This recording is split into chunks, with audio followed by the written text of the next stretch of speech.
మనము దేవుని యొక్క వాగ్దానములోనికి మనం వెళ్దాం. 8 నెలలు దేవుడు కృపచేత మనలను కాపాడి నడిపించి ఈ 9వ నెలలో దేవుడు మనల్ని నడిపించి తీసుకుని వచ్చాడు. హల్లెలూయా.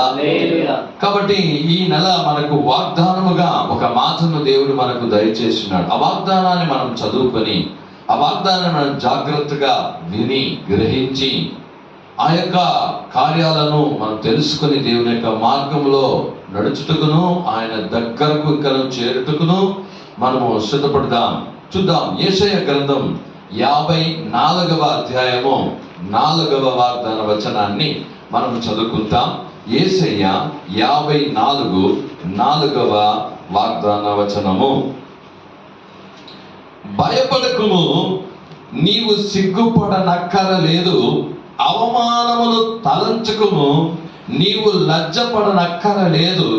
నీవు నీ బాల్య కాలపు సిగ్గును మరచుదువు, నీ వైదన్యపు నిందను ఇక మీదట జ్ఞాపకము చేసుకొనవు.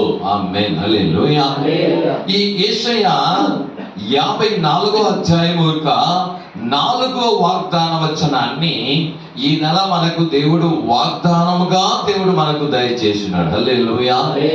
దేవుడు నమ్మదగిన దేవుడు అండి. దేవుడు ఆయన ఏదైతే వాగ్దానాలు ఇస్తాడో ఆ వాగ్దానాలను నెరవేర్చడానికి సమర్థుడు. హల్లెలూయా. మనం దేవుని యొక్క సముఖంలో వచ్చి ఏదో విని పోవడానికి మాత్రం ఇక్కడ రాలేదు, రాకూడదు కూడా. మనము దేవుని మాటలను విని ఆ మాటల ప్రకారము మన జీవితంలో అనుసంధానం చేసుకోవాలా, మన జీవితాన్ని మార్చుకోవాలి, మన హృదయాన్ని మార్చుకోవాలి, మన జీవితాన్ని తలంపులను మార్చుకోవడానికే మనం ఆలయానికి వస్తున్నాం అన్నది మనము తెలుసుకోవాలా.